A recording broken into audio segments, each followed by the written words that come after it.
우리가 지금 묵상하고 있는 사사기는 어떤 주제를 담고 있는 성경이라고 했지요?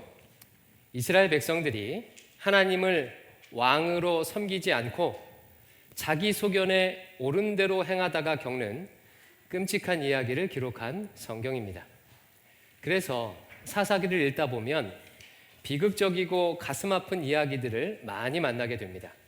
그런데 우리의 마음을 더 아프게 하고 더 긴장하게 하는 것은 이런 끔찍한 일을 저지르고 고통을 당하는 사람들이 하나님의 선택을 받은 하나님의 백성이라는 사실입니다. 사사기에 나온 끔찍한 사건들은 이방 민족들이 겪은 이야기가 아닙니다. 애굽에서 구원받고 제사장 나라로 부름받은 이스라엘 백성들의 이야기입니다. 신약 시대로 하면 예수 그리스도의 핏값으로 구원받은 교회의 이야기, 신자의 이야기라고 할 수 있습니다. 그래서 사사기를 깊이 묵상하게 되면 교회나 신자가 겪는 끔찍한 일을 어떻게 해석해야 하는지에 대한 중요한 통찰을 얻게 됩니다. 2004년도에 제가 신대원 입시 준비할 때였습니다. 집 근처 장안동에 있는 한 독서실에서 공부를 하고 있었는데 잠깐 커피 한잔 하며 밖을 내다보았습니다. 마침 독서실 맞은편에 교회가 하나 있었고 무심코 그 교회 이름을 보았습니다. 분명히 교회 건물은 하나인데 이름이 두 개가 걸려 있는 거예요.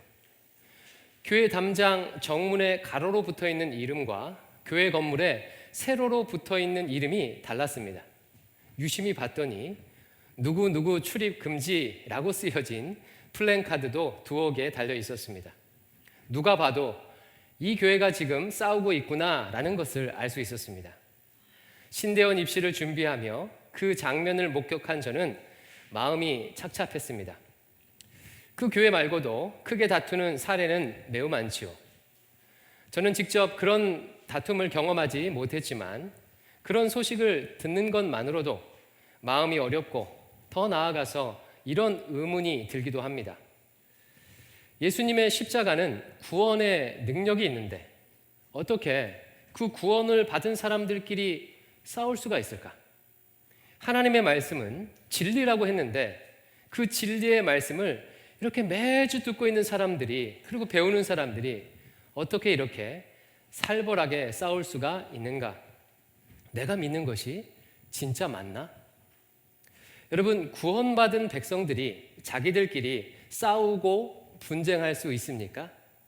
예, 사사기 말씀은 그럴 수 있다는 것을 잘 보여줍니다.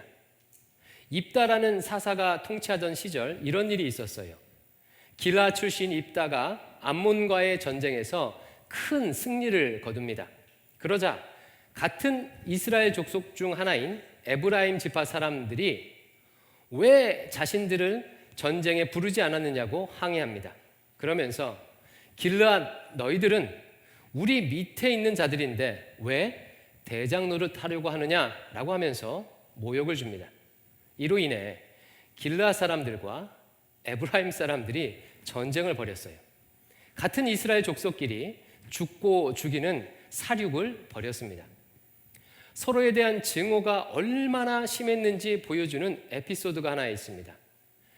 전쟁의 패에서 도망가는 에브라임 사람들을 죽이기 위해서 길르앗 사람들이 요단강 나루턱을 지키고 있었어요. 어떤 사람이 지나가게 되면 에브라임 사람인지 아닌지 구분하기 위해서 쉽볼렛이란 발음을 하도록 시켰습니다. 이때 쉽볼렛이라고 발음하지 못하고 십볼렛이라고 발음하면 에브라임 사람인 줄 알고 죽였습니다. 우리식으로 하면 쌀 발음시켜서 쌀이라고 하지 못하고 살이라고 발음하면 죽이는 것과 비슷합니다.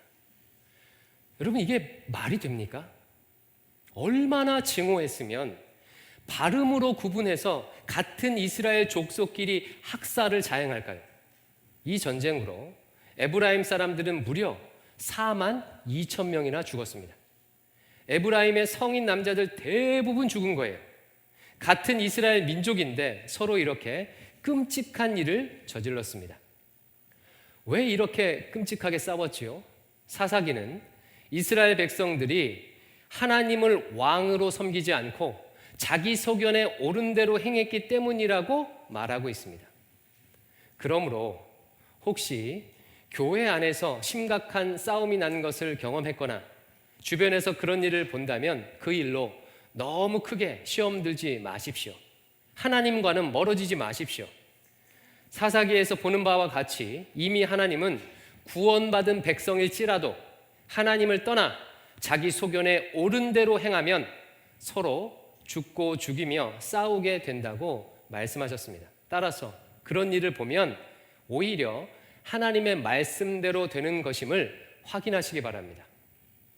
요즘 이런 회의감을 들게 하는 일이 하나 더 있어요. 마음 아픈 일이지만 최근 한국교회는 세상으로부터 많은 멸시와 조롱을 당하고 있습니다. 진보 보수 언론 상관없이 교회와 목회자를 성토하는 기사가 자주 나오고 인터넷에 올라오는 교회에 대한 이야기는 좋은 이야기가 별로 없습니다. 젊은이들은 교회를 혐오시설로 분류하기도 합니다. 이런 비난과 공격이 복음을 전하다가 받는 비난이라면 여러분 예수 믿고 살다 보면 고난이 따라오는 것이니 참고 인내하십시오 라고 말할 수 있겠는데 지금의 비난과 공격은 왜 교회가 교회답지 않느냐는 지적이기에 뭐라 말하기가 부끄럽습니다. 때문에 이런 질문이 생겨요. 예수 그리스도의 핏값으로 사신 교회가 구원받은 성도가 왜 이렇게 무기력하며 세상의 조롱거리가 되었는가? 하나님의 말씀이 매일같이 선포되는 교회가 이렇게 세상의 밥이 될 수 있는가? 여러분, 교회나 혹은 신자가 복음을 전하다가 받는 고난 말고 자신들의 부끄러운 모습으로 인해 세상의 노략거리가 되는 일이 가능합니까? 예. 사사기는 그럴 수 있다고 지금 말하고 있는 거예요. 사사기 2장 13절 14절을 읽어볼 텐데 이 말씀은요, 사사시대 이스라엘이 반복적으로 겪었던 고통을 압축해서 요약해 놓은 구절입니다. 한번 사사기 2장 13절 14절을 같이 한번 읽어보겠습니다. 시작. 곧 그들이 여호와를 버리고 바할과 아스타롯을 섬겼으므로 여호와께서 이스라엘에게 진노하사 노략하는 자의 손에 넘겨주사 그들이 노략을 당하게 하시며 또 주위에 있는 모든 제적의 손에 팔아 넘기심에 그들이 다시는 대적을 당하지 못하였으며. 이스라엘이 하나님을 왕으로 섬기지 아니하고 자기 소견에 옳은 대로 가나안의 신들을 섬기게 되자 하나님께서 어떻게 하셨다는 거예요? 노략하는 자의 손에 그들을 넘겨주셨다는 거예요. 대적의 손에 넘기셨다는 것입니다. 실제로 이스라엘 백성들은 총 340년의 사사시대 동안 이방 나라의 압제를 받았다 해방되었다를 반복했습니다. 사사시대 내내 하나님의 택한 백성이 아무 힘도 쓰지 못하고 이방의 노략거리가 되어서 온갖 약탈과 수치와 압제와 고난을 당하는 일이 반복되었습니다. 이처럼 하나님의 택한 백성이라도 하나님을 버리고 자기 소견에 옳은 대로 행할 때 세상의 노략거리가 될 수 있습니다. 그러니 요즘 교회가 세상의 비난과 조롱받는 일을 보면서 하나님께 실망할 필요가 없어요. 하나님의 말씀을 의심할 필요가 없습니다. 성경은 이미 분명히 말하고 있습니다. 그러므로 이런 일을 만나게 되면 어떻게 해석하면 되는 것이죠? 아하, 하나님의 말씀대로 되고 있구나. 우리가 하나님의 말씀이 아닌 우리 소견에 옳은 대로 행하여 이런 어려움을 겪고 있구나. 이런 끔찍한 일들이 편만하게 있다는 것은 이 시대가 사사시대와 비슷하다는 뜻이구나. 우리가 오랫동안 우리 소견에 옳은 대로 행해왔구나 라고 해석할 수 있어야 합니다. 이런 통찰은 신자 개인의 삶을 돌아보는 데도 매우 중요합니다. 제가 이민교회에서 부교역자 사역을 할 때였습니다. 미국 이민 1.5세대 청년이 제게 이런 말을 했어요. 목사님, 우리 집은 다 예수님 믿고 다 교회도 다닙니다. 그런데 엄마 아빠 항상 싸워요. 우리 집 불행합니다. 왜 그러죠? 교회 다니는 게 무슨 의미가 있죠? 여러분, 예수 믿는 신자의 가정에서 극심한 싸움이 있을 수 있습니까? 신자의 가정이 사탄의 노략거리가 되어서 사탄의 공격에 휘둘릴 수가 있습니까? 예, 그럴 수 있다는 거예요. 비록 가족 구성원들이 다 예수 믿는다고 할지라도 우리 하나님께서 가정에 부여하신 질서를 따르지 않고 각자 자기 소견에 옳은 대로 행한다면 싸움이 날 수밖에 없습니다. 사탄의 노략거리가 될 수밖에 없어요. 퀴즈를 하나 내볼게요. 어떤 신자가 깊은 바다가 내려다 보이는 벼랑 끝에 서서 이렇게 기도해요. 하나님, 하나님을 믿습니다. 하나님의 권능을 믿습니다. 제가 바다에 빠져 물속에 들어가도 죽지 않을 줄 믿습니다. 라고 간절히 기도하고 깊은 바다에 몸을 던졌습니다. 자, 이 사람이 살까요, 죽을까요? 예, 어디 바다에 가서 실험해 보지 마십시오. 죽게 될 가능성이 높습니다. 왜 그렇지요? 이 사람은 신자고 하나님은 죽은 사람도 살릴 권능이 있고 하나님께 믿음으로 기도도 했는데 왜 죽을 가능성이 높습니까? 그는 하나님께서 만드신 자연 질서를 거부하고 자기 소견에 옳은 대로 행했기 때문입니다. 그의 기도와 뛰어드는 행위는 믿음이 아니라 사실은 하나님의 창조 질서에 대한 불순종이고 교만입니다.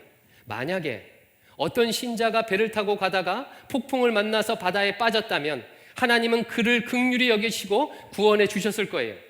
하지만 하나님께서 만드신 명백한 질서를 무시하고 자기 소견에 옳은 대로 행하며 하나님의 도우심을 구하는 것은 하나님을 자기 방식으로 조종하려고 하는 죄악된 행동입니다.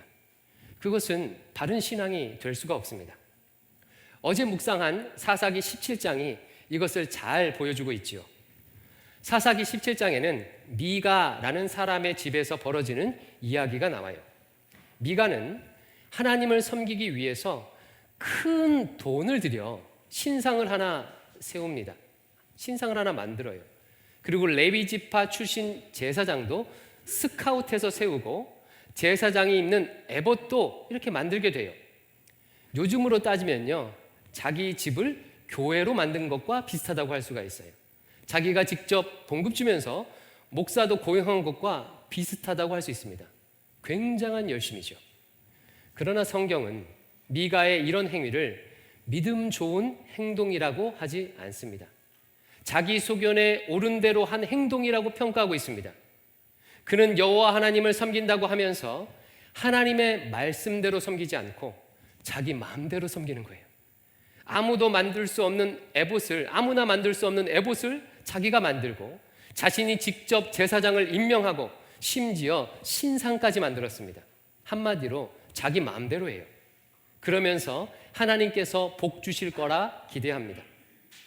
아무리 신자라고 할지라도, 아무리 기도를 많이 한다고 할지라도 하나님의 말씀을 어기고 자기 소견에 옳은 대로 행한다면 하나님의 능력과 역사를 경험할 수 없습니다. 그러므로 가정 안에서 하나님이 주시는 평강을 누리기 원한다면 자기 소견이 아니라 하나님께서 가정에 부여하신 질서를 따라야 합니다. 아무리 기도를 많이 해도 가정에서 남편을 존중하지 않고 남편에게 함부로 말한다면 하나님의 샬롬을 누릴 수가 없습니다. 성경이 가르쳐주는 가정의 질서를 거부하고 자기 소견에 옳은 대로 행했기 때문입니다. 아무리 교회를 열심히 다녀도 가정에서 아내를 소중히 여기지 않고 자녀들을 노엽게 한다면 가정 안에서 샬롬을 누릴 수 없습니다. 성경이 가르쳐주는 질서를 거부하고 자기 소견대로 행했기 때문입니다. 따라서 참된 샬롬을 누리길 원한다면 내 소견을 버리고 하나님의 말씀을 따라야 합니다. 자기를 부인하고 그리스도를 따라야 합니다. 나는 죽고 그리스도가 내 안에 살아 계시도록 해야 합니다. 이것이 성경의 가르침입니다. 그러면 한 걸음 더 나아가 보겠습니다. 자기 소견에 옳은 대로 행하는 신자가 그래서 샬롬을 잃어버리고 사탄의 노략거리가 된 신자가 그렇다면 어떻게 다시 믿음을 회복할 수 있을까요? 사사시대와 같은 이때 한국교회가 어떻게 다시 회복할 수가 있을까요? 신앙의 자기 중심성이 극대화된 이때 어떻게 신자가 믿음을 다시 회복할 수 있을까요? 성경이 제시하는 방법은 이것입니다. 처음으로 돌아가라. 처음으로 돌아가라. 여러분 혹시 길을 잘못 들어본 적이 있으십니까? 아마 다들 있으실 거예요. 요즘은 내비게이션이 잘 발달되어서 길 잃어버릴 염려가 없지만 15년 전만 해도요, 모르는 지역에 가면 길을 잘못 듣는 일이 비일비재했죠. 여러분은 길을 잘못 들었을 때 어떻게 하셨습니까? 길을 잘못 들었을 때 바른 길을 찾아가는 가장 기본적인 방법은 길이 엇갈린 첫 지점으로 돌아가서 거기서부터 다시 시작하는 거예요. 만약 이제까지 온 것이 아깝다고 잘못된 길을 계속 가게 된다면 점점 더 목적지와 멀어지게 되겠죠. 그 길을 돌이켜서 다시 엇갈린 처음으로 돌아와야 합니다. 저는 신앙의 회복도 이와 비슷하다고 생각합니다. 신앙생활하다 보면 사사시대 이스라엘 백성들처럼 길을 잘못 들 때가 있습니다. 하나님의 말씀이 아니라 자기 소견에 옳은 대로 행할 때가 있습니다. 아니, 많이 있죠. 그러나 정상적인 신자라면요, 어느 순간 반드시 자신이 지금 잘못 길에 들어섰다는 것을 깨닫게 돼요. 우리 하나님께서는 길을 잘못 든 신자를 그냥 놔두시지 않습니다.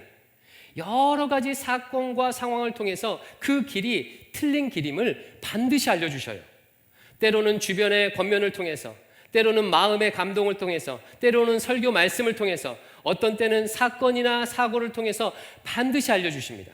그렇다면 그런 깨달음이 올 때 어떻게 해야 되죠?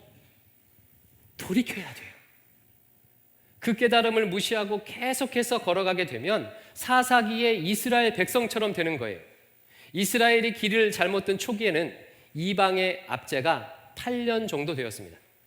하지만 사사시대 말기에 가면요, 이방의 압제 기간이 무려 40년이 돼요.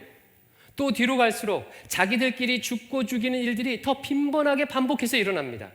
길을 잘못 든 채 계속 가게 되면 더 돌이키기 어려운 데까지 나아가게 된다는 거예요. 따라서 깨닫는 그 순간 뒤로 돌아 엇갈린 시작 지점으로 가야 합니다. 그렇다면 어디가 길을 잘못 든 시작 지점일까요? 이것을 아는 것이 오늘 설교의 핵심이에요. 흔히들 신앙이 엇갈린 시작 지점으로 돌아가라고 하면 믿음이 떨어지게 된 계기적 사건을 떠올려요. 야, 내가 언제부터 믿음이 떨어졌지? 내가 언제부터 하나님과 멀어졌지? 그래. 내가 믿지 않는 신랑이랑 결혼하고서부터야. 그렇지. 아, 그래. 내가 애 낳고 붙어서야. 아, 그래. 내가 취직하고 붙어서야. 아, 그래. 내가 사업 시작하고 붙어야. 라고 생각하거나, 또 어떤 분은 교회에서 목회자나 교인들에게 상처받은 것, 혹은 예수 믿는 친척이나 직장 상사에게 실망한 것을 믿음이 떨어진 시작 지점으로 생각합니다. 그러나 여러분, 한 번 더 곰곰이 생각해 보십시오. 이런 사건들은 잘못된 길을 가게 하는 계기적 사건은 될 수 있을지 모르지만 근본적인 시작 지점은 될 수 없습니다. 왜냐하면 비슷한 사건을 겪었어도 어떤 사람은 잘못된 길이 아니라 바른 길로 걸어가기 때문이에요. 똑같이 결혼, 출산, 육아, 진학, 취직, 사업을 런칭해도 어떤 사람은 오히려 그 일을 계기로 하나님과 더 친밀해집니다. 누군가에게 상처받고 실망해도 어떤 분들은 오히려 그것이 계기가 되어 사람이 아니라 하나님을 더 의지하는 신앙의 도약을 이루기도 합니다. 따라서 특정 사건 자체는 계기는 될 수 있으나 근본적 원인은 아니에요. 신앙의 길을 잘못 들게 되는 근본적 이유는 다른 데 있습니다. 오늘 본문, 설교 본문이 그것을 보여줘요. 자, 이제 사사기 2장 8절과 10절을 읽을 텐데요. 이 말씀은 사사기의 악순환이 시작되기 직전에 벌어진 이야기예요. 사사기에 그 끔찍한 악순환이 벌어지기 직전에 이런 일이 있었습니다. 8절과 10절을 같이 한번 읽어보겠습니다. 시작. 여호와의 종 눈의 아들 여호수아가 110세에 죽음에 그 세대의 사람도 다 그 조상들에게로 돌아갔고 그 후에 일어난 다른 세대는 여호와를 알지 못하며 여호와께서 이스라엘을 위하여 행하신 일도 알지 못하였더라. 크게 어렵지 않죠. 말씀 보니까 지도자 여호수아가 죽고 또 여호수아와 같은 세대 사람들이 다 죽게 되었대요. 그런데 그 후세대 사람들은 여호와를 알지 못하고 여호와께서 이스라엘을 위해 행하신 일을 알지 못했다고 합니다. 여러분, 여호와께서 이스라엘을 위해 행하신 일이 무엇이죠? 애굽에 종살이하던 이스라엘을 큰 권능으로 구원하시고 그들을 가나안 땅으로 이끄신 일이죠. 한마디로 하면 하나님의 구원의 역사예요. 이스라엘에 베푼 하나님의 구원 역사에 대한 기억이 여호수아와 그 세대 사람이 죽고 나자 끊겼다는 거예요. 그리고 나서 성경 본문 11절은 이렇게 이야기가 이어집니다. 제가 사사기 2장 11절 말씀을 읽어드릴게요. 이스라엘 자손이 여호와의 목전에 악을 행하여 바알들을 섬기며. 하나님께서 이스라엘에게 베푼 구원의 역사에 대한 기억이 끊어지자 이스라엘은 바알을 섬기는 길로 들어섰어요. 길을 잘못 들어선 것입니다. 그렇다면 하나님의 구원의 역사를 기억할 때는 하나님을 잘 섬겼을까요? 예, 그랬어요. 아까 읽었던 사사기 2장 8절의 앞절인 7절을 한번 읽어볼게요. 2장 7절이에요. 시작. 백성이 여호수아가 사는 날 동안과 여호수아 뒤에 생존한 장로들 곧 여호와께서 이스라엘을 위하여 행하신 모든 큰 일을 본 자들이 사는 날 동안에 여호와를 섬겼더라. 하나님의 구원의 역사를 기억하던 사람들이 살아있을 때는 여호와를 섬겼습니다. 다시 요약하면 이렇게 되는 거예요.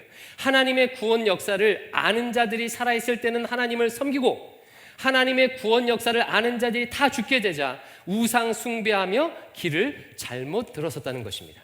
즉 이스라엘이 길을 잘못 들어서게 되는 근본적 원인이 어디에 있어요? 하나님의 구원에 대한 망각에 있습니다.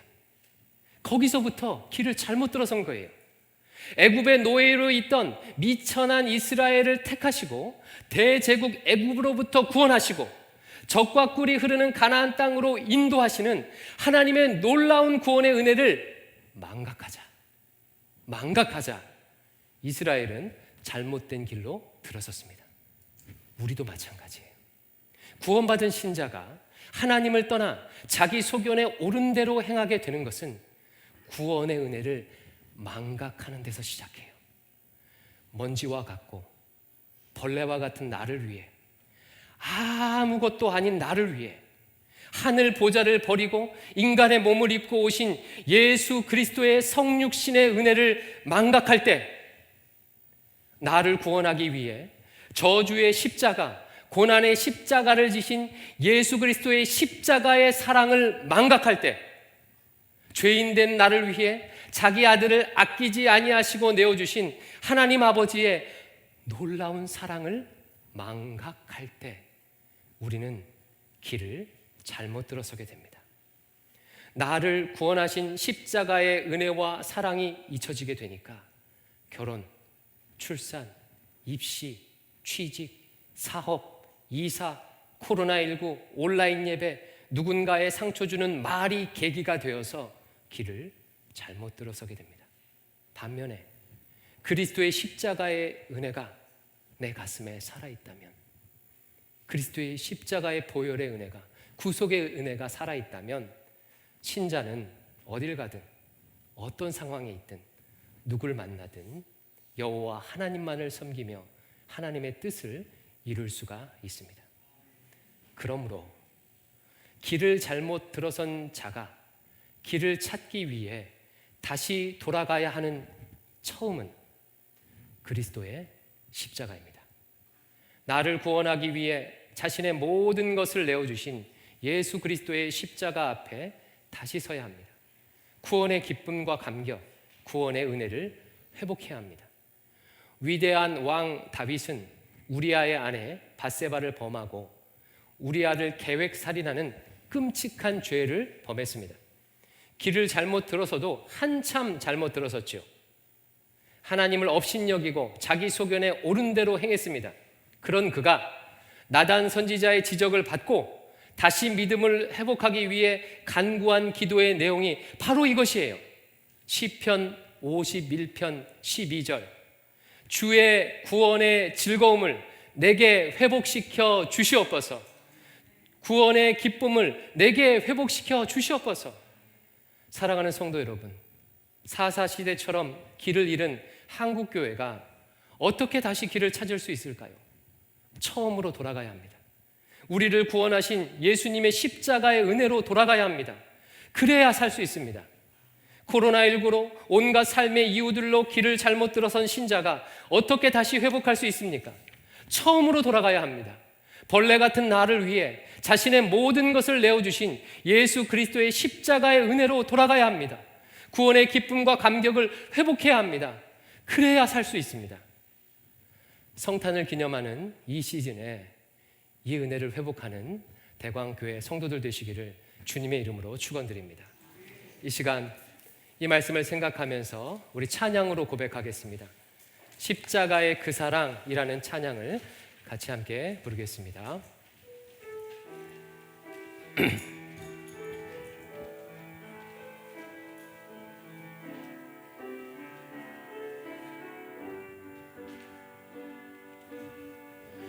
십자가 그 사랑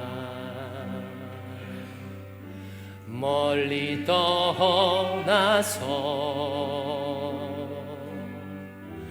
무너진 나의 삶 속에 잊혀진 주은혜 돌 같은 내 마음 어루만한 지사 다시 일으켜 세우신 주를 사랑합니다. 주 나를 보호하시고 주 나를 보호하시고 날 붙드시리 나는 보배롭고 존귀한 주님의 자녀 주 너를 보호하시고 주 너를 보호하시고 널 지키시리 너는 보배롭고 존귀한 주의 우리 2절로 찬양합니다. 지나간 일들을 지나간 일들을 기억하지 않고 이전에 행한 모든 일 생각지 않으리 사막의 강물과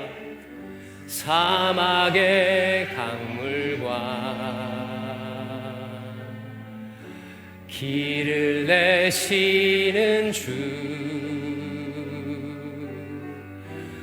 내 안에 새 일 행하실 주만 바라보리라 주 나를 보호하시고 주 나를 보호하시고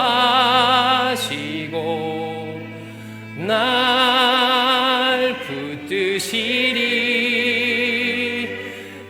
나는 보배롭고 존귀한 주님의 자녀라. 주 너를 보호하시고 주 너를 보호하시고 널 붙드시리. 너는 보배롭고 존귀한 주의 자녀라. 기도하겠습니다. 아버지 하나님, 죄와 사망의 권세에서 종노릇하던 우리를 구원해 주신 예수 그리스도의 십자가의 은혜를 잃어버리고 내 소견에 옳은 대로 행하는 우리의 어리석음을 용서하여 주시옵소서. 이 시간 그 길을 돌이켜 다시금 십자가 앞에 서오니 주여 은혜를 베풀어 주시옵소서. 구원의 기쁨과 감격을 회복시켜 주시옵소서. 예수님 이름으로 기도드립니다. 아멘.